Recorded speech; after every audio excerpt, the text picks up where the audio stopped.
Hello, it's Yellow and welcome back to my channel. I hope you guys are doing great, and today I will be talking about the worst roommate I ever had. So let's just jump right into it.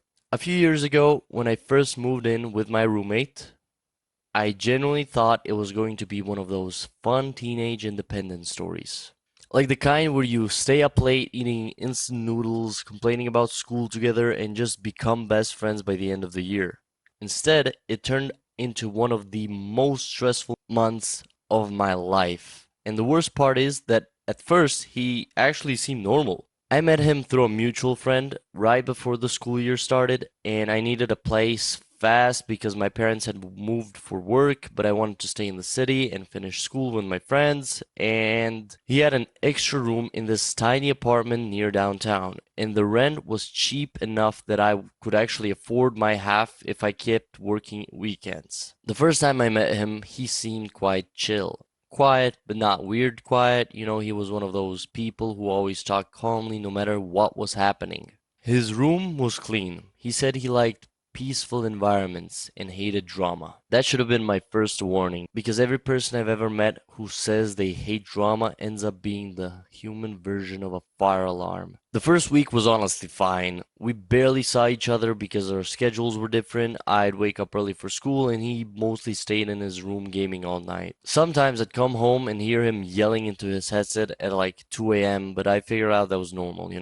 Then small things started happening. Food would just disappear. Not everything, just really specific things. Like I'd buy a box of cereal, eat one bowl, and then suddenly the entire thing would be gone the next morning. Or I'd leave a leftover pizza in the fridge and come back to one lonely crust sitting in the box like some kind of psychological attack. At first I thought maybe I was like forgetting stuff. I don't know. Then one day I bought these expensive protein bars because I was trying to start going to the gym more constantly. I put 6 of them in the kitchen cabinet before school.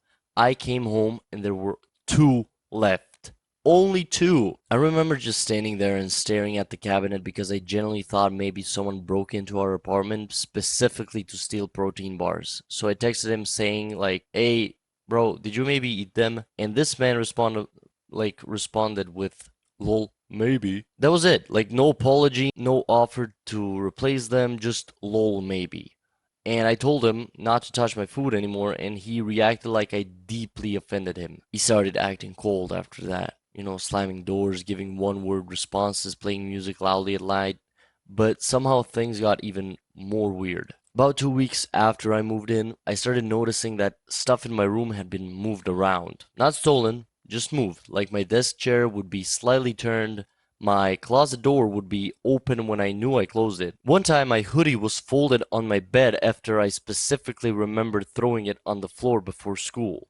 It sounds tiny, but when it keeps happening, you start feeling insane. I actually wondered if I was sleepwalking. Then one afternoon, I came home early because of one of my teachers was sick, and I heard movement in my room, and I remember freezing outside my bedroom door because I knew I left the apartment empty that morning. The door was cracked open and I could hear drawers opening. My heart genuinely dropped. I pushed the door open and there he was, my roommate, standing in my room, going through all of my stuff. I'll never forget how calm he looked when he turned around, like I was the weird one for catching him. He literally goes, "Oh, I thought you wouldn't be home yet." Who the fuck says that? Like, I asked him what he was doing and he claimed he was looking for batteries. In my room, inside my desk drawers, because apparently batteries naturally hide underneath someone's socks. I told him to get out and he got weirdly defensive. He kept insisting it wasn't a big deal because we lived together. And then he started talking about how roommates should share space. Share space does not mean entering my room like a raccoon searching for a treasure. After that, I started locking my door wherever I went, which made him angry, like genuinely angry. He started making passive-aggressive comments constantly. If I was cooking, he'd walk into the kitchen and say stuff like, guess privacy matters a lot around here. Or he'd laugh and ask if I was hiding government secrets in my room. The apartment got insanely tense. I stopped inviting friends over because the vibe was so uncomfortable. Even my best friend told me my roommate gave him future documentary villain energy, and honestly, that was accurate. Then came the bathroom incident. I still wish I was making this up. One morning I woke up late for school and rushed into the bathroom to shower. The second I stepped onto the bath mat, I noticed it was soaking wet, like completely drenched. At first, I thought maybe he showered a little earlier or something, but then I smelled something disgusting. The toilet had overflowed. But instead of cleaning it up like a human being, he had apparently just thrown towels over the floor and left. There was literally toilet water leaking underneath the sink. I almost threw up. I texted him asking why he didn't clean it, and he replied 4 hours later saying, "Oh, he didn't notice." You didn't notice your bathroom turning into a fucking swamp, bro? By this point, I was already planning to move out eventually, but I was trying to survive until the end of the semester because I didn't have enough money saved. And then the electricity bill happened. This is where everything completely fell apart. One night, the power suddenly shut off while I was doing homework. The entire apartment went dark except for the hallway lights, of course. At first, I thought it was like a building issue, but then my phone buzzed. It was an email saying our electricity payment had failed. Now, here's the important part. I have been sending him my half of every bill since the day I moved in, and he was supposed to pay them because everything was under his name. And I checked my bank account, every payment had gone through. So where did the money go? I called him 6 times before he finally answered, and this dude casually admitted he'd spent the money on a gaming PC upgrade, and I genuinely thought he was joking. He wasn't. Apparently, he planned to pay later, except later never came because he kept buying random stuff online, and I was furious, like genuinely shaking angry. I had exams coming up, no electricity, melting food in the fridge, and this guy was acting mildly inconvenienced. The next few days were miserable. We had to use flashlights at night because the power company wouldn't reconnect until the overdue balance was paid, and somehow he still kept acting like I was overreacting. That's when I realized something important about him. He never thought anything was his fault. Ever. If the dishes piled up, it was because I was too obsessed with being clean. If he ate my food, it was because I was territorial. And if he forgot to pay bills, it was because society was too dependent on money. Bro thought he was a philosopher when really he was just unemployed and annoying. But the final thing that happened honestly still messes with my head. One night around 1 a.m. or so, I heard knocking on the apartment door.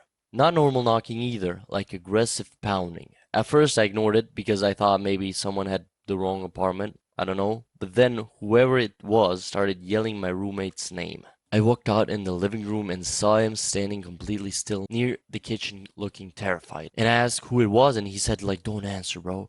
And which honestly made everything worse. The banging kept getting louder until finally he admitted he owed money to some guy he'd been buying things from online. Apparently, he'd been borrowing money from multiple people for months and not paying them back. So now, random angry strangers were showing up in our apartment at 1 a.m.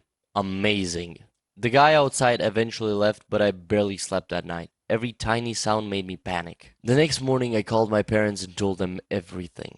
And for the first time in my life, my dad didn't even try to lecture me. He just said, "Pack your stuff," and I moved out of there 3 days later. And the craziest part, my roommate acted offended that I was leaving. And he kept saying things like, "I thought we were friends, you know, and you're abandoning me over small issues." Like, small issues, bro. You stole my food, went through my room, flooded the bathroom, got our power shut off, and had debt collectors banging on the door like we were in a crime movie. But somehow I was the dramatic one. And the last thing he said to me before I left was, "Good luck finding a better roommate." And honestly, I could have moved in with a family of raccoons and probably had a more peaceful experience. To this day, whenever people talk about wanting roommates because it sounds quote unquote fun, I immediately tell them the story because living with someone like that changes your entire life. You stop feeling comfortable in your own space. You become paranoid. Every little sound stresses you out. Even coming home starts feeling exhausting. And ever since then, I pay attention to red flags way faster, especially when someone says they quote unquote hate drama. The morals of the story are sometimes the biggest red flags are the small things people laugh off early on. Living with someone teaches you who they really are faster than anything else. Just because someone acts calm doesn't mean they're mentally stable, and never move in with someone just because the rent is cheap. I cannot stress this one enough. With that all said, that will be it for today's video. I hope you guys enjoyed it. If you did, make sure to leave a like, comment, and subscribe. Go touch grass if you haven't. And as always, stay yellow.